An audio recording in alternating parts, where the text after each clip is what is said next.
Good morning everyone. दोस्तों आज है अप्रैल 28 2023 और हम लोग करेंगे द हिंदू न्यूज़पेपर के एनालिसिस। मेरा नाम है सितेंद्र चौधरी और रोज की तरह फिर से आज हम लोग कुछ टॉपिक्स आपके लिए लेके आए हैं। तो कौन कौन से टॉपिक रहेंगे एक बार ब्रीफली देख लेते हैं। पहला जो टॉपिक रहेगा वो रहेगा प्रिविलेज मोशन के बारे में, हमारी पार्लियामेंट के बारे में हम लोग थोड़ा सा बात करेंगे। हालांकि रिपीटेड सा टॉपिक है, आपके पास से कंटेंट होगा लेकिन न्यूज़ में है तो थोड़ा सा इसको हम लोग करने वाले हैं। उसके अलावा यूएनएससी रिफॉर्म और इंडिया, ये मेंस के पर्सपेक्टिव से काफ़ी अच्छा खासा कंटेंट आपके लिए बनाया है। तो आप इसमें पढ़ सकते हैं यूएनएससी क्या होता है, उसमें रिफॉर्म की रिक्वायरमेंट क्यों होती है और इंडिया यूएनएससी का परमानेंट मेंबर बनने के लिए सबसे बढ़िया ज़बरदस्त कैंडिडेट क्यों है, उसके बारे में बात करेंगे। सुप्रीम कोर्ट का थोड़ा सा सेम सेक्स मैरिज वाला इशू है, यहाँ पे थोड़ा सा हम लोग सेम सेक्स मैरिज के प्रोज एंड कॉन्स भी देखने वाले हैं। रिपीटेड सा टॉपिक है, कई दिनों से न्यूज़ में आ रहा है तो ज़्यादा टॉपिक पे फोकस नहीं करूंगा। उसके अलावा ये एक नया रिपोर्ट आया है डब्ल्यूएमओ का, वर्ल्ड मेट्रोलॉजिकल ऑर्गेनाइजेशन का एक, और आईएमडी का भी है इसके साथ थोड़ा सा कंट्रीब्यूशन। तो सी लेवल राइज क्यों होता है, उसके रीजंस क्या हैं, उसका इम्पैक्ट क्या हो सकता है, ये हम लोग थोड़ा सा पढ़ने वाले हैं। हालांकि जब हम लोग एनवायरमेंट इकोलॉजी या ज्योग्राफी का बेसिक से टॉपिक्स पढ़ते हैं अपने, तो वहाँ पे भी टॉपिक कवर होता है, लेकिन यस करंट अफेयर के परस्पेक्टिव से काफ़ी अच्छा टॉपिक है। उसके अलावा इंडियन रेलवे के बारे में थोड़ी बात की गई है, क्या प्रॉब्लम्स हैं हमारे इंडियन रेलवे के अंदर, ट्रेन 18 प्रोजेक्ट क्या है उसके बारे में थोड़ा सा बात करेंगे, सॉल्यूशंस क्या क्या हो सकते हैं, और मेंस के पर्सपेक्टिव से हम यहाँ से ठीक-ठाक सा क्वेश्चंस भी लिख सकते हैं। उसके अलावा कुछ एडिशनल आर्टिकल भी हम लोगों ने यहाँ पे ऐड किए हैं आपके लिए। चलिए बच्चों, तो नंबर ऑफ टॉपिक्स से ज़्यादा है नहीं। Your best teacher is your last mistake, ऐसा एपीजे अब्दुल कलाम जी ने कहा। तो बेसिकली इनका ये कहने का मतलब है कि भैया अपनी गलतियों से हमें खुद सीखना चाहिए। अब अगर हम कोई गलती कर देते हैं, उसका आउटकम अगर गलत आता है, हमसे जो हम लोग एक्सपेक्ट कर रहे थे वैसा नहीं आता है, तो इसका मतलब ये है कि नेक्स्ट टाइम हम उस गलती को रिपीट नहीं करेंगे। तो सलाम है अब्दुल कलाम जी को, भाई इनसे बड़ी personality I don't think so India में हुई है बहुत सालों में। Ready to play facilitator to push government to ease concern of the same sex marriage. Basically जो कंसर्न्स की बात कर रहा है, हमें बहुत अच्छे से पता है कि सेंट्रल गवर्नमेंट किन कंसर्न्स की बात कर रही है। सेंट्रल गवर्नमेंट का ये कहना है कि भाई जो सेम सेक्स मैरिज वाला कॉन्सेप्ट है, पहली बात तो this is against law. India में कोई ऐसा लॉ नहीं है जो कि सेम सेक्स मैरिज को सपोर्ट करता हो। तो एक तो उसके खिलाफ है, सीधी-सीधी बात है। पर्सनल लॉ के अगेंस्ट में तो ख़ैर है ही, हमारा जो स्पेशल मैरिज एक्ट है 1954, उसके अंदर भी इसको रिकॉग्नाइज़ नहीं किया गया है। तो फर्स्ट ऑफ ऑल ये कंसर्न है। दूसरा कंसर्न सरकार का ये है कि हमारे देश में, हमारे कल्चर में, ट्रेडिशन में मैरिज को एक सैक्रोसैंक्ट इंस्टीट्यूट माना गया है, जिसमें एक मेल होता है और एक फीमेल होती है, एक पुरुष होता है और एक महिला होती है, और जिनके बीच में एक पवित्र बंधन होता है मैरिज का। ये कॉन्सेप्ट हिस्टोरिकली हमारे यहाँ पे चला आ रहा है। तो इस कॉन्सेप्ट के अगर उल्टा हम लोग काम करेंगे, तो कहीं न कहीं आप ये समझ सकते हो कि हम लोग ट्रेडिशनल वैल्यूज़ के अगेंस्ट में काम कर रहे हैं। तो वो सारी चीज़ें भी यहाँ पे हैं, और हमारी सोसाइटी अभी उतना मैच्योर नहीं हुई है कि जिस तरह से वेस्टर्न कंट्रीज़ के अंदर अलाउ किया गया है, चीज़ों को रिकॉग्नाइज़ किया गया है। उतनी मैच्योर सोसाइटी नहीं है, तो शायद उसकी वजह से अगर इसको अलाउ कर दिया जाता है, तो सोसाइटी की अंदर से भी कुछ लोग प्रोटेस्ट यहाँ पे डेफ़िनेटली कर सकते हैं। तो ये तो कुछ चीज़ें हैं कंसर्न। तो सुप्रीम कोर्ट ने कहा है कि भई देखिए, आपके कंसर्न भी सही हैं अपनी जगह पे, आप भी बिल्कुल सही हो। और ऊपर से सरकार का ये मानना है कि क्योंकि ये मामला बहुत बड़ा है, तो इसका जो डिस्कशन है वो पार्लियामेंट के अंदर होना चाहिए रादर देन कोर्ट के अंदर। क्योंकि पूरा देश इसके अंदर इन्वॉल्व होगा, और इतना बड़ा इंस्टीट्यूशन है, हम मैरिज वाला जिसको हम लोग चेंज करने वाले हैं। तो येस, तो जो लोगों के रिप्रेजेंटेटिव हैं, इनके जो पार्लियामेंटेरियंस हैं, they are a more appropriate authority to discuss this in the parliament. That is also one of the concern about the government. तो ये कुछ चीज़ें हैं। तो सुप्रीम कोर्ट ने कहा है कि भई आपको डरने की चिंता नहीं है, हम आपकी हेल्प करेंगे, हम आपके अगेंस्ट में नहीं बैठे हैं यहाँ पे, हम आपके कंसर्न्स को टेक केयर करने के लिए बैठे हैं। तो आप अपने कंसर्न बताइए, सोसाइटी में अलग-अलग जो स्टेक होल्डर्स हैं वो अपने-अपने कंसर्न बताएँगे। हम आप एज़ अ फैसिलिटेटर आपके लोग हम लोग यहाँ पे आए हैं रादर देन एज़ एन अपोज़र, तो आप चिंता मत करें। तो सुप्रीम कोर्ट ने तो you know very well already India में सेक्शन 377 जो होमोसेक्सुअलिटी की बात करता है, उसको डिक्रिमिनलाइज़ कर दिया गया था।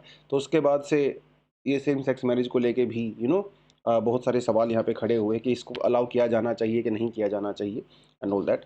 तो ये आर्गुमेंट्स वगैरह के जो हैं स्टेट गवर्नमेंट के लीगल आर्गुमेंट के बारे में थोड़ा मैंने आपको बता ही दिया है। स्पेशल मैरिज एक्ट, हमारे जो क्रिश्चियन मैरिज डिवोर्स एक्ट है, हिंदू मैरिज एक्ट है, पारसी एंड ऑल दैट, कहीं पे भी सेम सेक्स मैरिज को रिकॉग्नाइज इंडिया में नहीं किया गया है। हालाँकि दुनिया के अंदर इस समय अराउंड 29 कंट्रीज़ ऐसी हैं जहाँ पे सेम सेक्स मैरिज को अलाउ किया गया है। लेकिन बात वही है, जो चीज़ें इतिहास से चली आ रही हैं, हज़ारों सालों से चली आ रही हैं, हम उसको एकदम से अगर चेंज कर देते हैं तो सोसाइटी से रिएक्शन तो आना ही है। वो तो ऑब्वियस सी बात है। तो रिएक्शन तो यहाँ पे भी आएगा। जैसे लिव इन रिलेशनशिप की बात करें, ये भी हमारी सोसाइटी में रिकॉग्नाइज़ नहीं किया जाता है। सोसाइटी तौर पे। लेकिन हाँ, सुप्रीम कोर्ट इसको लीगली रिकॉग्नाइज करता है लिव इन रिलेशनशिप को। अभी तक कानूनी रूप में लिव इन रिलेशनशिप को एज अ लीगल रिलेशनशिप नहीं माना गया है, लेकिन सुप्रीम कोर्ट ने कहा है कि yes this is legal and this is just like the marriage only. लेकिन सोसाइटल तौर पे अगर हम लोग देखें लार्जर सोसाइटी में, तो अभी भी लोग इसको एक्सेप्ट नहीं करते हैं, क्योंकि ये हमारे ट्रेडिशनल कल्चरल वैल्यूज़ के अगेंस्ट में जाता है। तो लीगल साइड कुछ और हो सकती है, लेकिन सोसाइटल साइड कुछ और हो सकती है। ज़रूरी नहीं है कि दोनों मैच करें, ऐसा हो सकता है, जिस तरह से लिव इन वाले केस में है। अब लिव इन रिलेशनशिप को सुप्रीम कोर्ट के द्वारा अगर मान भी लिया गया है, तो ऐसा तो नहीं है कि भाई समाज में लिव इन रिलेशनशिप ही होने लगे हैं चारों तरफ। जितना पहले हो रहा था थोड़ा बहुत, उतना अभी भी हो रहा होगा।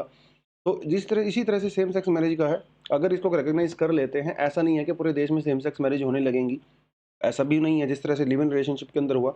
लेकिन एक बात तो पक्की है, ये सारे डिस्कशंस पार्लियामेंट के अंदर होने चाहिए, क्योंकि ये लार्जर सोसाइटी को इम्पैक्ट करते हैं। तो we have some pros and we have some cons of this whole issue same sex marriage वाला, ठीक है। अगर प्रोज क्या क्या है, तो इसमें एलजीबीटी कम्युनिटी के जो कंसर्न्स हैं, तो उनको इक्वल राइट देने की बात यहाँ पे कही गई है। होमोसेक्सुअल्स को जो इक्वल राइट देने की यहाँ पे बात की गई है। डिस्क्रिमिनेशन जो अभी होता है एलजीबीटी कम्युनिटी के साथ, वो ऑफ कोर्स कम हो जाएगा जब इसको रिकॉग्नाइज कर लिया जाएगा। और मेंटल हेल्थ, क्योंकि एलजीबीटी कम्युनिटी को हमारी सोसाइटी में काफ़ी ज़्यादा मेंटल टॉर्चर होना पड़ता है ना? उनको पूरी तरह से आइसोलेट कर दिया जाता है सोसाइटी से, ताने मारे जाते हैं, गालियाँ वगैरह दी जाती हैं, फिजिकल अब्यूज़ भी होता है, मेंटल भी अब्यूज़ होता है। तो अगर इसको रिकॉग्नाइज़ कर लिया जाएगा, तो डेफ़िनेटली वो जो मेंटल हेल्थ जो प्रॉब्लम्स हैं, वो सॉल्व यहाँ पे हो जाएँगी। इकोनॉमिक बेनिफिट भी होने वाले हैं इसके, जैसे कि हम लोगों ने 2 दिन पहले किया था, कि जो सेम सेक्स मैरिज कपल्स होते हैं, अगर उनकी मैरिज को रिकॉग्नाइज कर लिया जाता है, तो उनको पर्सनली भी बहुत सारे इकोनॉमिक बेनिफिट मिलेंगे, जैसे इंश्योरेंस लेना हुआ या प्रॉपर्टी के अंदर पार्टिसिपेशन करना हुआ, वो सारी चीज़ें डेफिनेटली यहाँ पे होंगी। और उसके अलावा टूरिज्म ऑफ कोर्स इसकी वजह से इंक्रीज हो सकता है, और वेडिंग रिलेटेड इंडस्ट्री जो है वो और ज़्यादा ग्रो कर सकती है। तो ये तो कुछ प्रोज हो गए। कुछ कॉन्स तो हैं ऑफ कोर्स। तो जो रिलीजियस जो ऑर्गेनाइजेशंस हैं, जो कल्चरल अपोजिशन होगा, वो तो ऑफ कोर्स होगा ही इसका, है ना। ट्रेडिशनल जो फैमिली वैल्यूज़ हैं, वो उसको डिस्टर्ब करेगा पूरी तरह से। और लीगल और लॉजिकल चैलेंज भी डेफिनेटली हैं, क्योंकि अभी तक इसको लीगली रिकॉग्नाइज नहीं किया गया है। तो सुप्रीम कोर्ट अगर बोल भी देता है, तब भी उसके लिए कानून चेंज करना पड़ेगा आपको, तब जाके वो प्रोसेस आएगा। और कानून चेंज करना पार्लियामेंट के अंदर, ये मामले को दोबारा से लेके जाना, एक बहुत लंबा चौड़ा प्रोसेस होने वाला है। पब्लिक परसेप्शन एंड एक्सेप्टेंस, सबसे बड़ी बात तो यही है। देखिए भाई, कानून बनाने से कुछ नहीं होता। जब तक लोग उसको रिकॉग्नाइज नहीं करते हैं, जब तक लोग उसको एक्सेप्ट नहीं करते हैं, तब तक कुछ नहीं होता। अब सिंगल यूज़ प्लास्टिक देख लीजिए, गवर्नमेंट ने तो कानून बना दिया, लेकिन लोगों ने इसको एक्सेप्ट नहीं किया। लोग अभी भी धड़ल्ले से पॉलीथीन का यूज़ कर रहे हैं। तो कानून बनाना इज़ अ डिफरेंट थिंग, लोगों के बीच में उसको पॉपुलर करना, इम्प्लीमेंटेशन करना is totally a different thing. चलिए जी, बेसिकली आर्टिकल कल का है ये, आज के आर्टिकल नहीं है। क्योंकि आज कुछ खास आर्टिकल थे नहीं, तो मैंने कल वाले आर्टिकल को यहाँ पे एक ऐड कर दिया है। Angry with the reform delays, India calls UN system anachronistic. Anachronistic मतलब ये है कि भैया वो क्लोज है, और सिर्फ क्लोज ही नहीं है, बल्कि कुछ कंट्रीज़ का ही वहाँ पे डोमिनेशन है।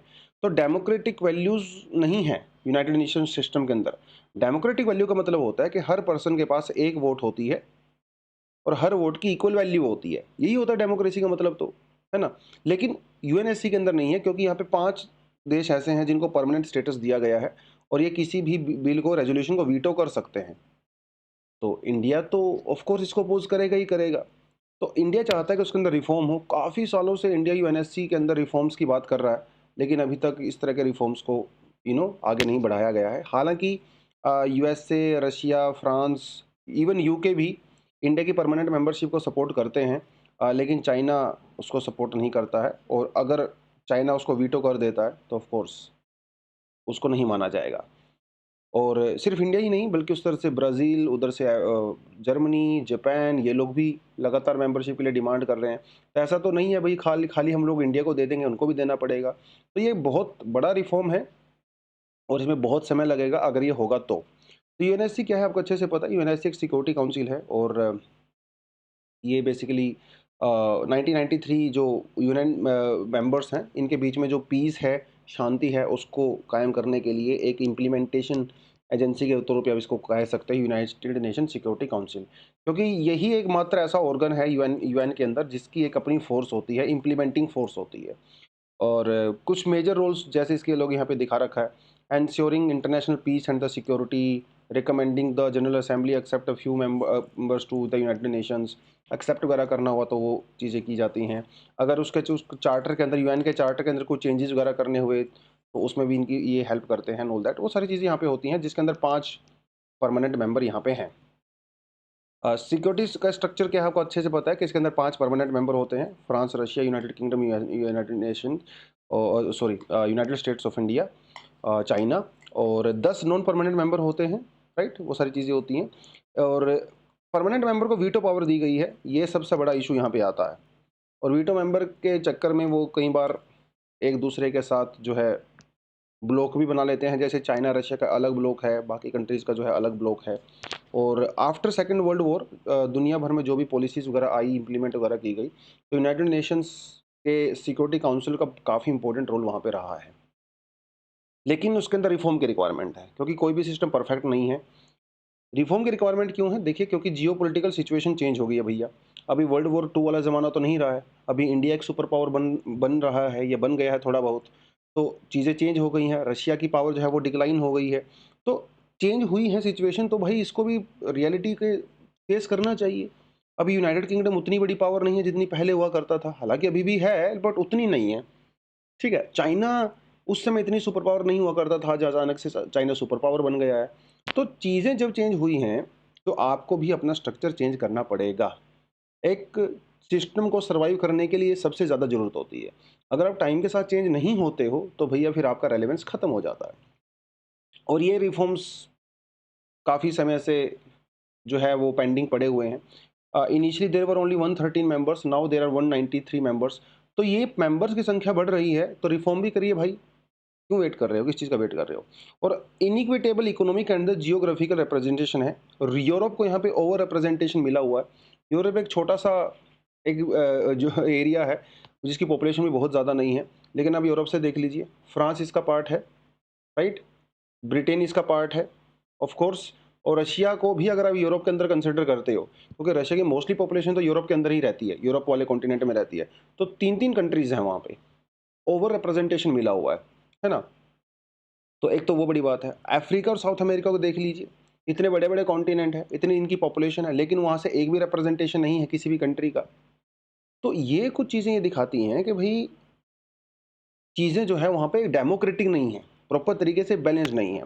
नॉर्थ साउथ डिवाइड देख लीजिए, मोस्टली आप यूएसए को देख लीजिए, चाइना को देख लीजिए, फ्रांस, ब्रिटेन, ये सारी रिप्रेजेंटेशन कहाँ है? ये तो नॉर्दर्न हेमिस्फीयर के अंदर है ना, सदर्न हेमिस्फीयर के अंदर तो रिप्रेजेंटेशन है ही नहीं, जबकि दुनिया की इतनी ज़्यादा पॉपुलेशन सदर्न हेमिस्फीयर के अंदर रहती है। अफ्रीका को देख लीजिए, एंड ऑल दैट, वो सारी चीज़ें है ना। तो और कुछ एमर्जिंग इश्यूज भी आ रहे हैं अभी, जिस तरह से कंट्रियाँ एक दूसरे के ऊपर डिपेंडेंट कर रही हैं, और जिस तरह से ग्लोबलाइजेशन के अगेंस्ट में भी एक हवा चल रही है, तो वो जो समाज में, देश में, दुनिया में चीज़ें बदल रही हैं, तो यूनाइटेड नेशन सिक्योरिटी काउंसिल को भी उसके हिसाब से चेंज होना चाहिए।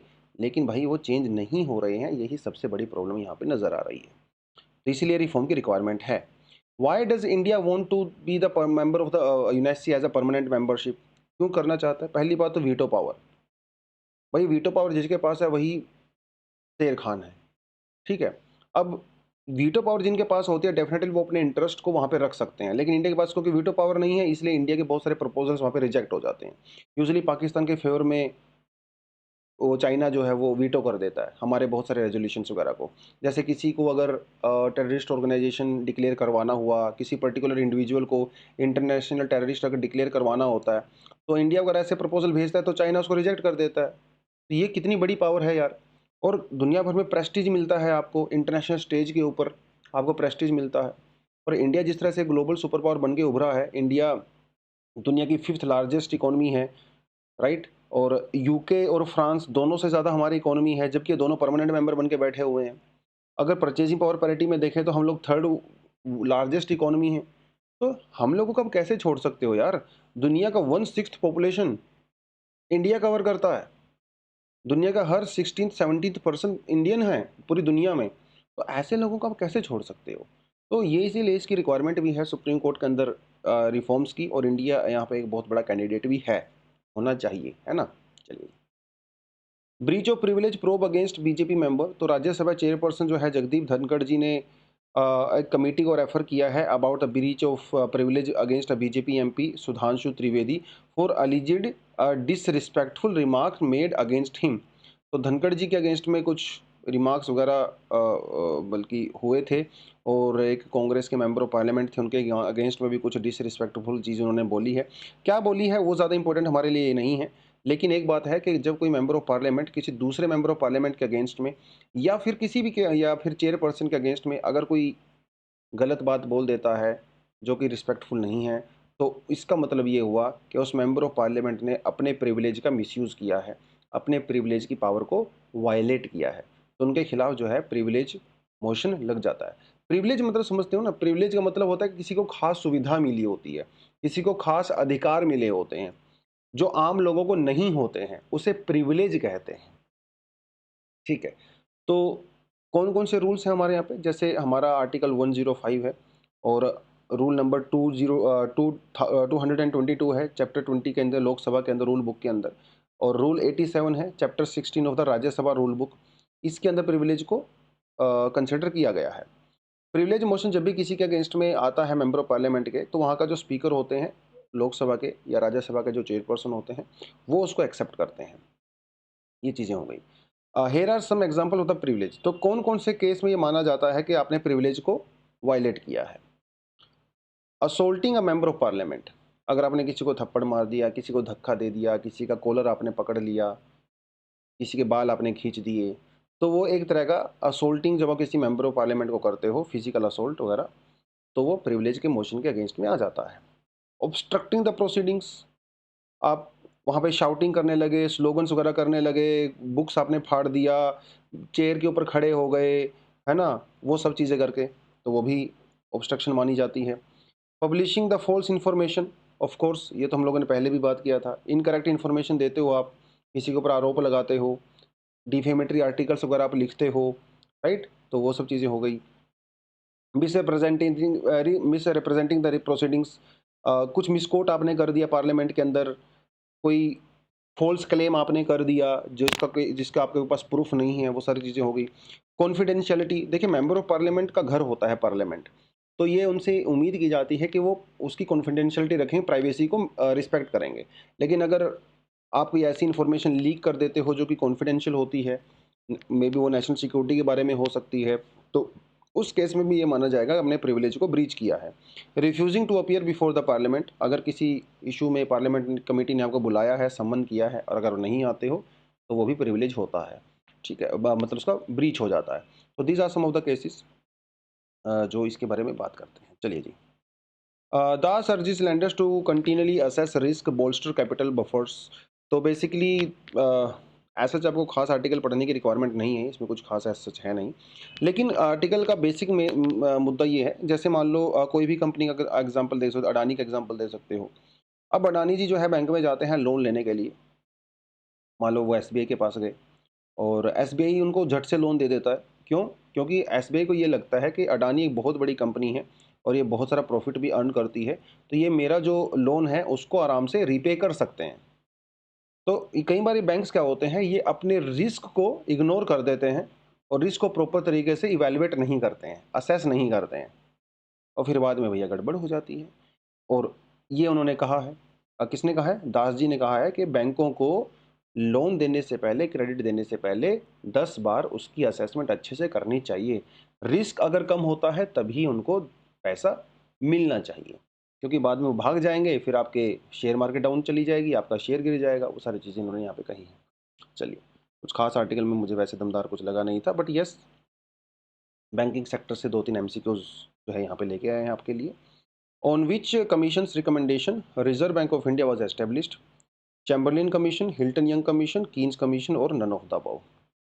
Who mints the coin? जो coin होते हैं, सिक्के होते हैं, उनको कौन मिंट करता है?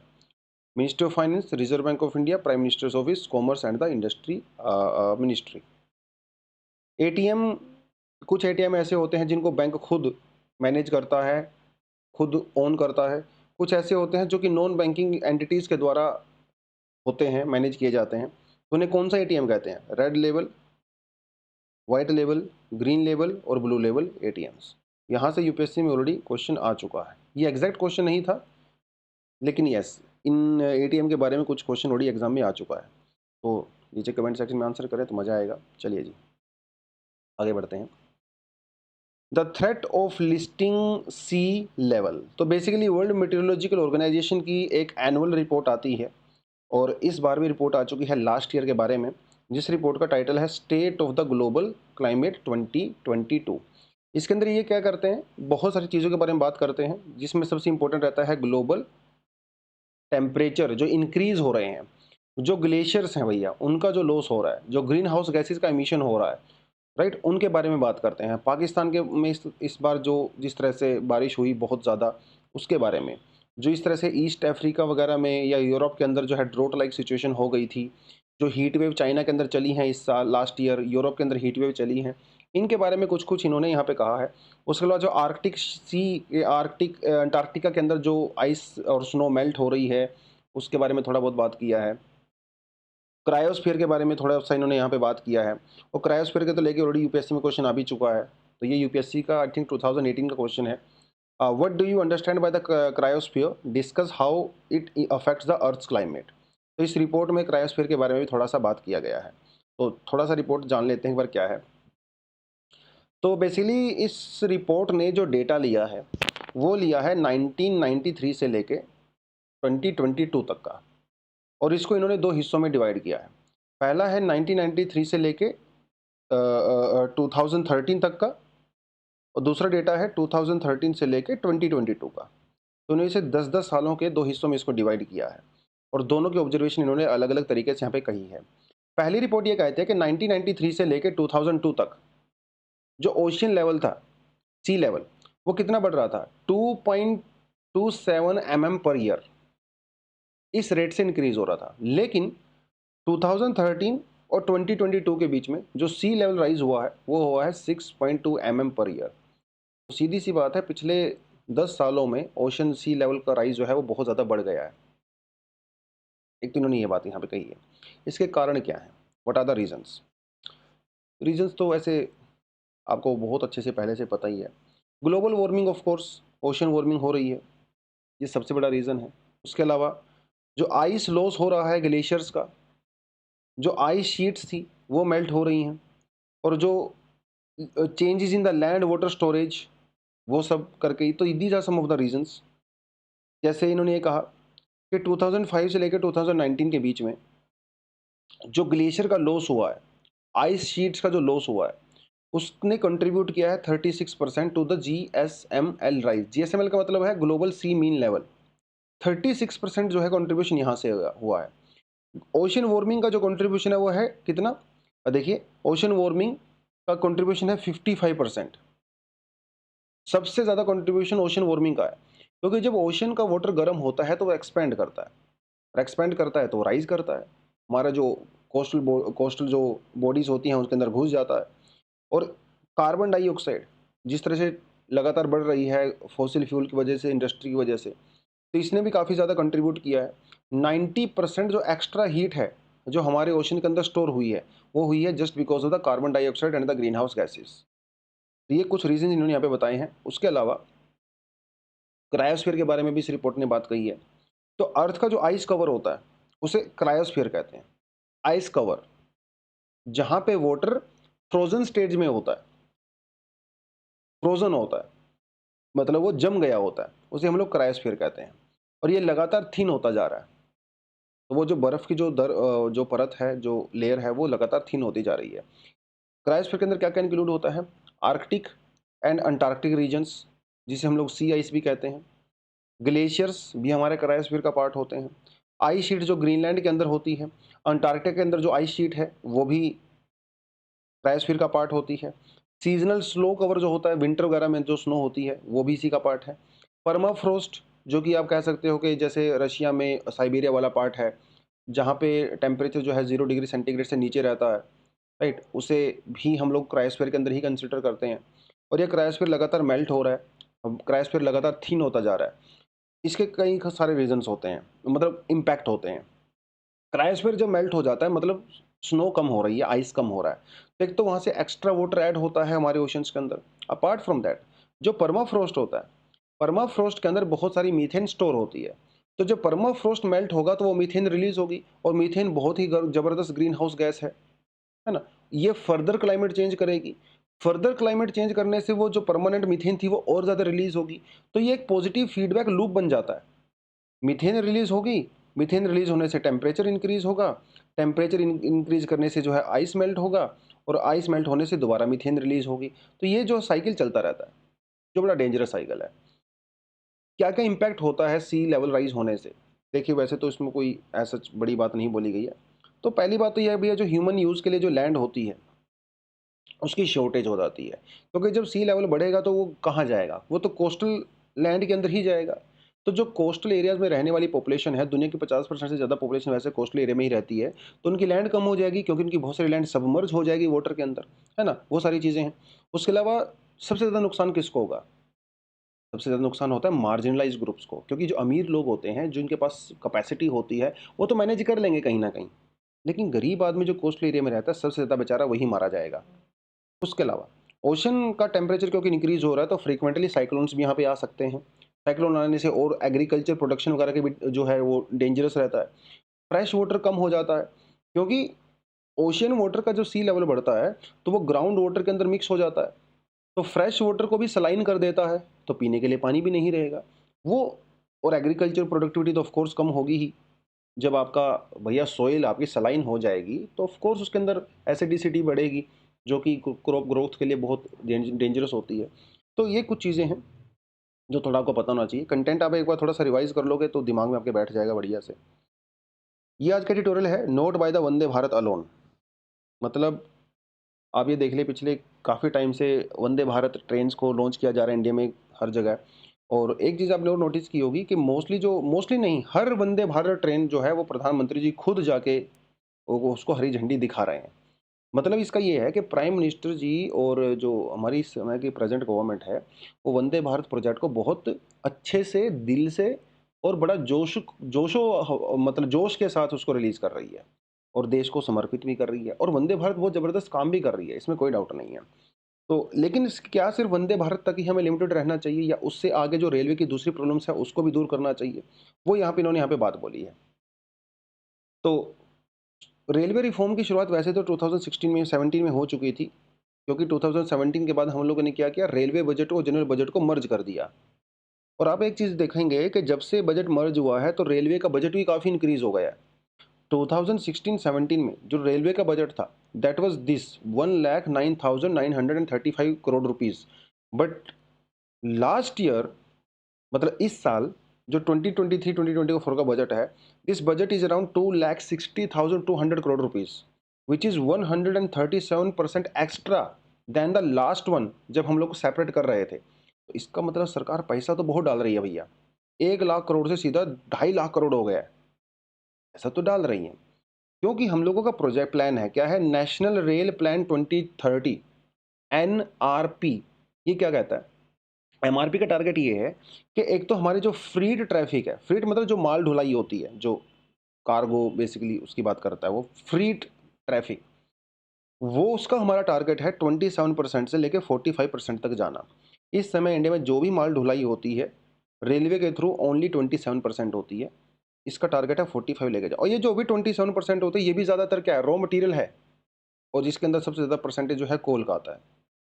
तो बाकी कमोडिटीज़ के लिए हम लोग यूजुअली ना रोड नेटवर्क के ऊपर डिपेंड करते हैं। एक तो हमारा टारगेट ये है। दूसरा टारगेट ये है कि जो ट्रेन्स होती हैं, जो स्पेशली माल ढुलाई के लिए होती हैं, फ्रीट जो ट्रेन्स होती हैं, उनकी स्पीड बहुत कम है। उनकी एवरेज स्पीड है 25 किलोमीटर पर आवर। इसको इंक्रीज़ करके 50 किलोमीटर पर आवर तक लेके जाना है। एक ये हमारा यहाँ पे इंपॉर्टेंट गोल है। और दूसरा इंपॉर्टेंट गोल है कि जो टैरिफ वगैरह हैं, जो टैक्सेस वगैरह होते हैं एंड ऑल दैट, उसको 30% तक कम करना है। तो ये तो हो गया हमारा नेशनल रेल प्लान, ठीक है जी। लेकिन एक चीज़ और आप देखिए, फ्रीट जो फ्रीट मतलब जो माल ढुलाई वगैरह है, उसका शेयर, हम एक्चुअली बजट बढ़ रहा है लेकिन उसका शेयर कम हो रहा है। 2008-2009 के अंदर जो फ्रीट का जो शेयर था वो था 51%, अभी घट के रह गया 32.4%। और इसमें जी सबसे ज़्यादा जो रोल है वो कोल का है। तो अभी रिफॉर्म ठीक है, हो रहे हैं, लेकिन फ्रीट वाले मामले में अभी इंडिया में बहुत सारे रिफॉर्म्स होने बाकी हैं। अभी तक ज़्यादातर जो फोकस किया गया है वंदे भारत वगैरह के ऊपर किया गया है, नई पैसेंजर ट्रेन्स वगैरह चलाने के ऊपर फोकस किया गया है, सेफ्टी के ऊपर फोकस किया गया है। लेकिन अभी भी हमारे अगर रोड नेटवर्क इतना कंजस्टेड है, अगर नो रोड नेटवर्क से अगर आपको थोड़ा रिलैक्सेशन चाहिए तो रेलवे के ऊपर आपको फोकस करना पड़ेगा, खासकर वो भी जो फ्रीट कॉरिडोर्स वगैरह बनाए जाएंगे, मतलब सामान ढुलाई वगैरह के लिए हम वो कर सकते हैं। इसके बारे में हम लोगों ने पहले बात किया था, लोग ज़्यादातर रोड नेटवर्क को क्यों फॉलो करते हैं, क्योंकि यहाँ पे लास्ट माइल कनेक्टिविटी है, लास्ट माइल कनेक्टिविटी उसकी वजह से सबसे बड़ा रीज़न एक्चुअली वही है। थोड़ा महंगा ज़रूर पड़ता है रोडवे नेटवर्क, लेकिन उसमें सुविधा तो है, इसमें कोई डाउट नहीं है। और क्या दिक्कतें हैं भैया हमारे यहाँ पे? पंक्चुअलिटी की बड़ी दिक्कत है। अगर आप पैसेंजर ट्रेन की बात करें, पंक्चुअलिटी की तो बहुत दिक्कत है। जापान के अंदर जो ट्रेन्स वगैरह लेट होती हैं, वो सेकंड्स में काउंट होती हैं, पता है आपको? 1 सेकंड लेट हो गई, 1.5 सेकंड लेट हो गई, 5 सेकंड से ज़्यादा तो लेट होती ही नहीं है जापान के अंदर ट्रेन्स वगैरह। 5 सेकंड तो बहुत ज़्यादा बोल दिया, वो लोग तो 0.1 सेकंड की बात करते हैं। इंडिया में ट्रेन कैसे लेट होती हैं? आधा घंटा, 1 घंटा, 2 घंटे। पिछले हफ्ते एक मेरी ट्रेन थी 6 घंटे लेट होगी, बाद में कैंसल हो गई वो। ये चलता है। इंडिया में जो टाइम एक्यूरेसी है पैसेंजर कैरिंग ट्रेन्स का, वो है 60% की एक्यूरेसी है। लेकिन ये जो एक्यूरेसी है ना, इसके अंदर भी गड़बड़ है। अब एक ट्रेन दिल्ली से चली और ये इसको जाना है चंडीगढ़। दिल्ली से चली वो 9 बजे सुबह और चंडीगढ़ पहुंचाएगी कितनी बजे? मान लो ये 1 बजे पहुंचाएगी शाम को, आफ्टरनून। यहाँ से 9 बजे चलेगी और यहाँ पे 1 बजे पहुंचाएगी। बीच में आता है पानीपत। पानीपत सपोज उसका टाइम है 11:30 AM। हमारे यहाँ पे जो पंक्चुअलिटी देखी जाती है ना ट्रेन की, वो देखी जाती है कहाँ से लेके? वो डेस्टिनेशन तक देखी जाती है सोर्स से लेके। लेकिन बीच वाले स्टेशन का क्या? जो बीच में स्टेशन पड़ते हैं वहाँ पे एक्यूरेसी बिल्कुल भी नहीं है। तो पेपर के ऊपर तो दिखने से लगता है कि हाँ भैया ट्रेन टाइम पे चली थी, टाइम पे पहुँच गई। लेकिन जो इंटरमीडिएट स्टेशंस हैं वहाँ पे यूजुअली हमारी ट्रेन लेट होती है। तो ये सारी चीज़ें जो हैं रेलवे को सुधारनी पड़ेंगी, सेफ्टी, पंक्चुअलिटी और वो सारी चीज़ें करके। उसके अलावा कुछ और इश्यूज़ तो ऑफ कोर्स हमारे यहाँ पे हैं ही, नॉर्मल इश्यूज़। जैसे फाइनेंशियल परफॉर्मेंस ठीक नहीं है, अभी भी रेलवे बहुत ज़्यादा नुकसान में जाती है, लॉस में जा रही है। फिजिकल परफॉर्मेंस, ट्रेन साफ़-सुथरी नहीं है, अभी भी कूड़ा-कचरा पड़ा रहता है, हर जगह पोटी पड़ी रहती है। सेफ्टी वाले कंसर्न्स भी हैं ऑफ कोर्स है। ऑर्गेनाइजेशनल ह्यूमन रिसोर्स इश्यूज़ हैं, प्रॉपर ट्रेन्ड पर्सनल नहीं है हमारे पास। प्रोजेक्ट वगैरह एग्जीक्यूशन काफ़ी लेट होता है। कस्टमर रिलेशन बहुत ख़राब है, कस्टमर कंप्लेंट कर देते हैं तो सॉल्यूशन वगैरह नहीं होता है। हालाँकि पहले से तो इम्प्रूवमेंट हुई है, ऐसी बात नहीं है, अगर आप 10 साल पहले से कंपेयर करो, बट अभी भी हमें बहुत आगे तक जाना है। और ये बड़ी अच्छी बात है कि सरकार रेलवे के ऊपर काफ़ी फोकस कर रही है। नए-नए रेलवे कॉरिडोर्स भी बनाए जा रहे हैं, बजट इंक्रीज़ हो रहा है। लेकिन अभी सुधार में काफ़ी गुंजाइश है और लेट्स होप कि आने वाले कुछ सालों में और ज़्यादा बेटर यहाँ पे पोजीशन बनेगी अपनी। तो एक आंसर लिख सकते हो डेफिनेटली मेंस के लिए। Despite the push of the railway reforms by Indian government in the recent time, some issues are persistent in Indian railway domain. Discuss the issues and suggest some solutions. 150 words 10 marks question आप लिख सकते हो। उसके अलावा we have one few 2 और 3 additional articles also. मन करे तो पढ़ लेना, मन करे तो छोड़ देना। तो आज के लिए इतना ही था। Thank you very much, all the best, जय हिंद।